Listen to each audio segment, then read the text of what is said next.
Entonces, la comprensión lectora, como habíamos mencionado en clases anteriores, tiene como proceso el lograr identificar un mensaje. Y aquí de igual forma, vuelvo y repito, esta habilidad no solo me permite descifrar textos, sino que también me permite descifrar mensajes a lo que están hablando las personas, es decir, a través de la oralidad, me permite comprender películas, me permite comprender de igual forma eh, el mensaje que deja una canción, el mensaje de un discurso. Entonces, sí es, como les decía la semana pasada, una habilidad muy, muy importante que todos tenemos que desarrollar.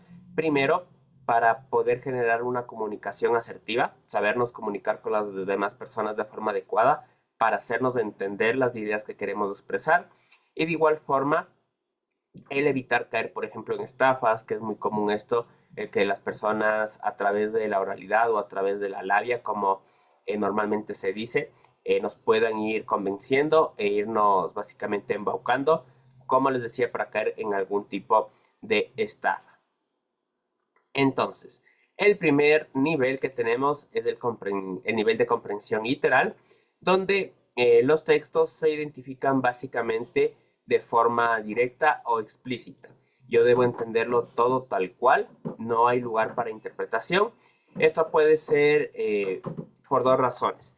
Una, por las propias características de las personas, por decir, un niño de 7 8 años, él no va a poder tener la capacidad inferencial, mucho menos va a tener la capacidad de contexto en gran medida. Entonces, si por ejemplo yo le hago leer a un niño un ensayo de Juan Montalvo, Geometría Moral, si para un adulto es pesado porque ocupa términos que ya en la actualidad no se utilizan, y de igual forma es un análisis del proceso político que se vivía en la época de él, un niño se va a quedar con que no entiendo. Sé que es por decir presidente, sé que es eh, liberalismo, pero de ahí no va a poder progresar un niño, porque todo lo va a entender de forma literal. O de igual forma puede ser por el tipo de mensaje o el tipo de texto que estoy leyendo. Por eso les decía que es muy importante saber qué contenido estoy leyendo. Si yo veo, por ejemplo, en una señal de peligro, veo que está en el triángulo rojo, me dice peligro, yo no tengo que estar esperando a ver, ¿será que dice peligro porque me puede caer piedras? ¿Porque me puede atacar un animal? ¿Será que el peligro es de 8 a 5? ¿De a qué hora será el peligro? No, sino que yo lo tomo de forma literal y ya sé que tengo que estar alerta, que tengo que tener cuidado. De igual forma puede ser al momento en el que revisamos las instrucciones para uso de algo, digamos las instrucciones de un teléfono, de un televisor, me sirve en ese contexto. Entonces, de igual forma, yo no es que puedo desarrollar un proceso de comprensión más allá debido a la naturaleza del texto. Entonces, en este tipo de nivel, ¿qué es lo que debo tener muy en cuenta? Identificación de hechos y eventos clave. Nombres, fechas, de igual forma, ahí me sirve mucho lo que íbamos viendo, identificar la idea principal, a qué persona nombran más dentro del texto para poder identificar tal vez un personaje principal, un personaje secundario y básicamente lo que al final me permite, por así decirlo, este tipo de lectura es seguir instrucciones o repetir básicamente la historia que estoy leyendo. Para esos dos elementos únicamente me sirve. En el nivel inferencial, en cambio, tenemos que ya la comprensión lectora va mucho más allá de la información explícita. Ya no solo puedo hablar de lo que me dice en sí el texto, sino que yo ya puedo aportar, por así decirlo, nuevas ideas en el sentido de que puedo establecer inferencias, es decir, puedo establecer conclusiones, puedo hacer adelantos, por así decirlo, de quién, de cómo puede terminar la obra. Estoy leyendo una obra de misterio, entonces yo ya como niño, como adulto puedo decir, ah, ya, el crimen probablemente se resuelva de esta forma, o el asesino o el ladrón es tal personaje por tal razón. Ya puedo establecer estas inferencias que me permite el haber leído y el haber encontrado pistas y detalles implícitos en el texto. Entonces, Igual como les decía, en este caso con lo del lenguaje corporal.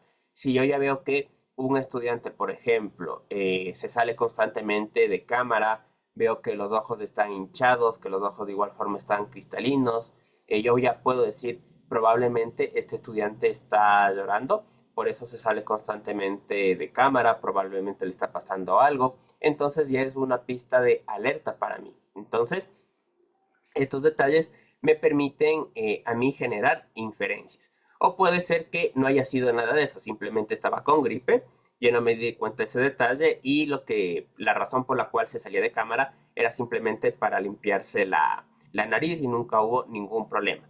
Pero siempre hago inferencias a partir de lo que el propio texto me está diciendo o a partir de lo que el lenguaje corporal, de lo que la canción, de lo que la película me va presentando. Yo no es que digo, simplemente porque sí. Y yo infiero que Iván tiene 50 millones de dólares. ¿Por qué?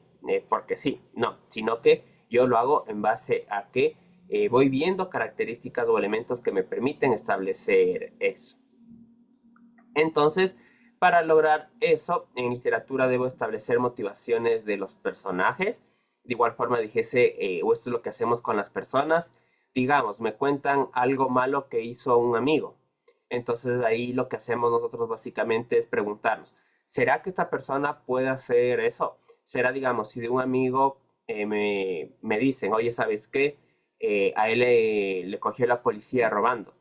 Entonces yo me pregunto internamente, ¿será que él es capaz de robar? Y ahí podemos hacer eso. No el cómo, por qué va a robar si no tenía ni problemas económicos, estaba en un trabajo estable, o al contrario, podemos decir, chuta, puede que haya sido porque él estaba pasando por una crisis económica fuerte, estaba rodeándose de malas amistades. Entonces, el establecer esas motivaciones me permite de igual forma establecer esta viabilidad en las inferencias. Voy relacionando ideas, voy ocupando de igual forma recursos o descifrando los recursos que ha ido ocupando el autor como metáforas, simbolismos. Entonces, todo esto es parte del nivel inferencial. Básicamente, inferencia se puede tomar como sinónimo de conclusiones. Entonces, yo voy sacando conclusiones del texto que me permitan a mí adelantarme, por así decirlo, la información o ver información que no está puesta de manera literal tal cual. Tenemos el nivel de comprensión lectora crítica, donde ya podemos ir estableciendo análisis mucho más profundo. Vamos viendo, identificando si las falacias se basan en argumentaciones, si se basan en falacias. De igual forma, vamos estableciendo distintos tipos de perspectivas. Y esto es más que nada para el proceso lector. Yo ya puedo decir, a ver, este libro de Juan Montalvo es mucho más enriquecedor o es mucho más complejo que este libro de Luisa Martínez. Entonces ya voy generando eso. De igual forma, voy diciendo lo que les mencionaba al inicio de la clase. No, esta persona como que me está mintiendo porque me está ofreciendo entrar a un negocio en el que si invierto $500 al final de mes voy a sacar 1000. Ya de igual forma, ya como tengo esta identificación de sesgos y falacias, yo puedo decir, a ver, ¿en qué negocio me da esa rentabilidad en tan poco tiempo? Allá, los únicos negocios que hacen eso son los de esquema Ponzi, las pirámides de inversión o básicamente algo que es ilegal. Entonces, por más beneficios o por más palabras lindas que ocupen, yo ya identifico que eso es imposible, el poder obtener dinero, grandes cantidades de dinero en cortos tiempos de plazo y ya puedo lograr esto. Por último, tenemos el comprensión de lectora evaluativa, donde ya consideramos las calidades de los argumentos, de igual forma vamos viendo la evidencia que nos presenta y la comunicación dentro del mensaje de cómo es tomado. Ya vamos calificando, esto es un poco más para eh, revisar, por así decirlo, el estilo del autor. Si ocupa, en este caso, recursos literarios, cuál es la calidad de su lenguaje, la estructura del mismo y demás. Estos dos últimos niveles tienen que ver más con eso, para la valoración un poco más desde el punto de vista de cómo está estructurado un texto. Y por último tenemos la comprensión lectora creativa, que es lo que les mencionaba. Por ejemplo, ya lo voy relacionando con experiencias personales, voy creando nueva información a partir de ello, voy valorando esta idea de lo que les decía. ¿Será que la televisión muestra únicamente programas basura, como se les denomina, que solo entretienen a las personas pero no les genera ningún tipo de aporte personal? O al contrario, ¿será que esto es una crítica a la televisión como siempre lo ha habido?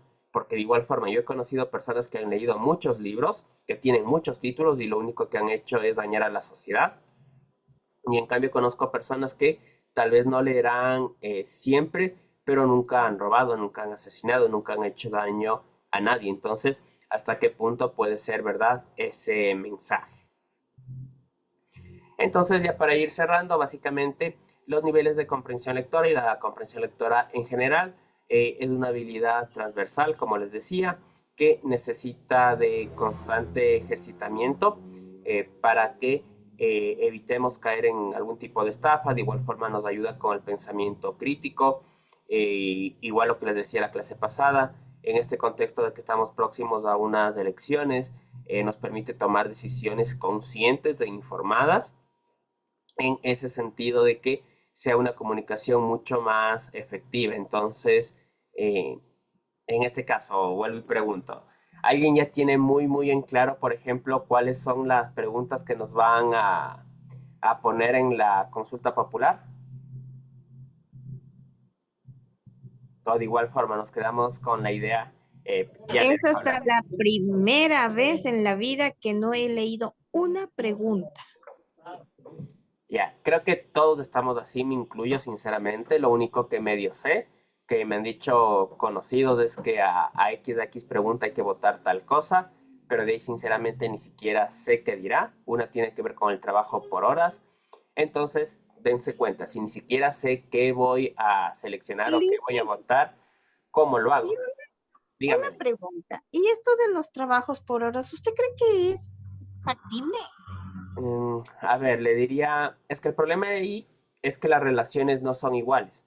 Por ejemplo, yo les preguntaría ahí, de sus jefes, quienes tienen trabajo, digamos, de 8 horas diarias, ¿quiénes les pagarían el sueldo básico o quienes les dijeran, a ver, usted trabaja 8 horas diarias, eso multiplicado por 3,90 me parece que se va a hacer el pago, yo al final le termino pagando $300. ¿A quién creen que van a ajustarse? ¿A pagarles del sueldo básico más del seguro? ¿O en este caso me reduzco costes y les pago menos? Y digo que trabajan solo tiempo parcial, por ende no tengo que afiliarles. Y de igual forma, ¿quién está en necesidad de trabajar? Yo como empleado, que necesito llevar comida a mi casa, que necesito pagar el arriendo, o el empleador, que si en este caso, por decir, Daisy dice, no se me hace injusto porque yo estoy trabajando incluso más de las 8 horas, a que una persona diga, ¿sabe qué? Yo trabajo. Porque, por ejemplo, eso le pasó a una amiga, estaba buscando trabajo y resulta que ella ya estaba para quedar en ese puesto y una persona ha venido, tal vez sin tanta experiencia, y le ha dicho, vea, a mí deme 250 al mes y yo trabajo. Y obviamente la persona escogió la de 250. Entonces, en un mundo ideal funcionaría esa política, pero como vivimos en Ecuador, entonces sí le veo muy peligrosa. O sea que a Creo que reflexionar aquí bien no sobre va, nuestros votos. Ujú, creo que aquí no va a resultar eso. La economía no da para eso. ujú. Justo estaba viendo en una economía que donde la mayoría de personas tienen trabajos no formales, el poner este tipo de políticas es muy peligroso. No niego en el caso en el que pueda haber personas que digan, no, realmente yo quiero aportar a la economía y mi trabajo no da para 1, 2 horas, y contraten a ese tipo de personas sin tener que vincularles a un contrato y demás, que a veces eso es muy peligroso. Perdón, es muy costoso, razón por la cual no se contrata más personas, pero diría que son en muy pocos casos. ahí como dicen, y yo pienso que sí, profe, va a haber cualquier cantidad de despidos masivos, porque a usted como empresario le va a convenir contratar personas por hora, y las personas estables, o sea, que ya tienen tiempo, sabe que hasta ahí nomás llegó, si quieres sigues trabajando y te voy a pagar por hora, pero eso no es así, y los beneficios, la antigüedad y todo eso, o sea, de nada vale tanto, o sea, tantos años de trabajo para que venga una persona y le diga a uno, o sea, ustedes van a trabajar por hora, van a ganar tanto. Y eso es mentira, o sea, si a lo mucho creo que el día, en un sueldo básico creo que de $20, creo, no sé, no tengo idea. Ahí depende también mucho de los trabajadores que hagan valer Claro, sus derechos, porque igual, por ejemplo, conozco de trabajadores que les hacen firmar los 13º, 14º como que hayan recibido cuando nunca les es pagaron. verdad. Hay personas que firman estos papeles, obviamente de la necesidad, porque se les amenaza de que si no firmas te despido, pero de igual forma he conocido personas donde no, donde han hecho valer sus derechos, han presentado la denuncia o la queja en el Ministerio de Trabajo, que existen esos mecanismos, y los empleadores han sido sancionados. Y de igual forma, si este empleador les llega a despedir, incluso eso es redemandable y a ustedes le dan una indemnización, pero obviamente es un proceso largo, bastante trabado y hasta eso las cuentas se siguen acumulando. Profe, perdón que me interrumpa. No, vale la redundancia.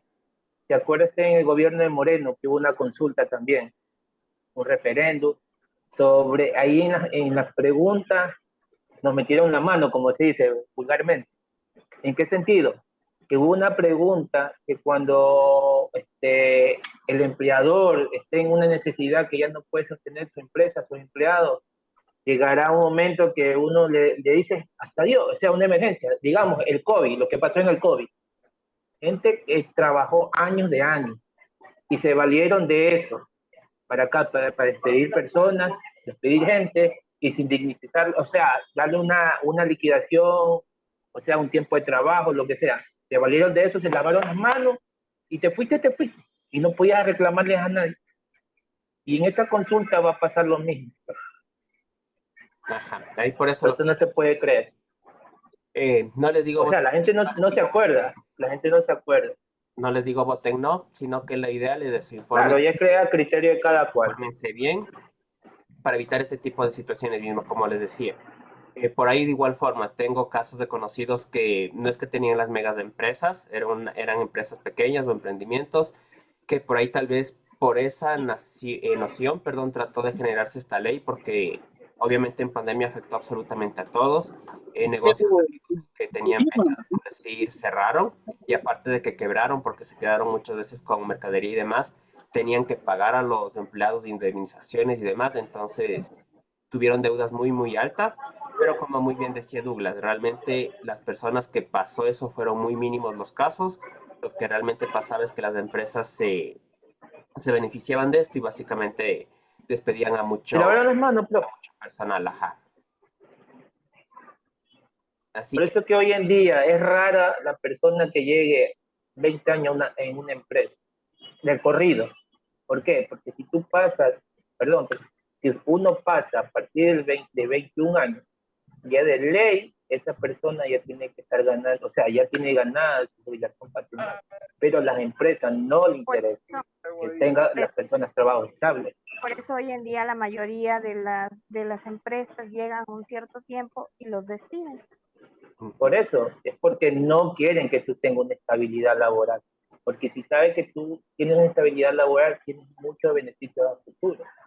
Pero es lo que tiene que hacer el empresario. O sea, llegaste, tiene que pagarte. Pero eso no quieren. O sea, a los empresarios les gusta que le entren el dinero, pero que no les salga. ajá. Entonces, Esa es la gran verdad. que nos quede de reflexión, como decía en este caso Douglas, si ya una vez nos hicieron esto, ahora no volver a cometer los mismos errores.